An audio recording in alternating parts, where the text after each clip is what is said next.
Hello friends, அனைவருக்கும் கால்பந்து football for all.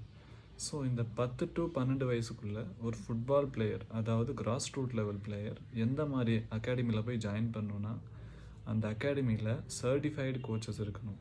Like D licensed கோச்சாக இருக்கலாம், சி லைசன்ஸ்டு கோச்சாக இருக்கலாம். ஸோ இந்த மாதிரி கோச்சஸ் கிட்ட அவங்க ட்ரைனிங் எடுக்கும்போது கண்டிப்பாக சொல்கிறேன், வித்தின் மந்தில் அவங்க வந்து பார்த்திங்கன்னா நல்ல டெவலப் ஆவாங்க பர்ஃபார்மன்ஸ் பை. நீங்கள் லோக்கல் ஒரு டர்ஃப் பார்க்குறேன், இது என் வீட்டு பக்கத்தில் இருக்குது, நான் என் பையன் நீங்கள் சேர்த்து விட்டால் நல்லா விளையாடுவான், அங்கே இருக்கிற மாஸ்டர் எனக்கு தெரிஞ்சவர் அப்படின்னு சொல்லிட்டு அங்கே போய் சேர்த்தக்கூடாது. That one who is holding D license or C license, இப்படி லைசன்ஸ்டு கோச்கிட்ட மட்டும்தான் நீங்கள் பார்த்திங்கன்னா அவங்க குழந்தைகளை விடணும். அப்போ தான் பார்த்திங்கன்னா அவங்க டெவலப் ஆவாங்க. அப்படி இல்லை அப்படின்னா ஜஸ்ட் ஒரு டிகிரி முடிச்சுட்டு அங்கே ஒர்க் பண்ணிகிட்ருப்பாங்க. அவங்களுக்கு ஃபுட்பாலை பற்றி எந்த நாலேஜும் இருக்காது.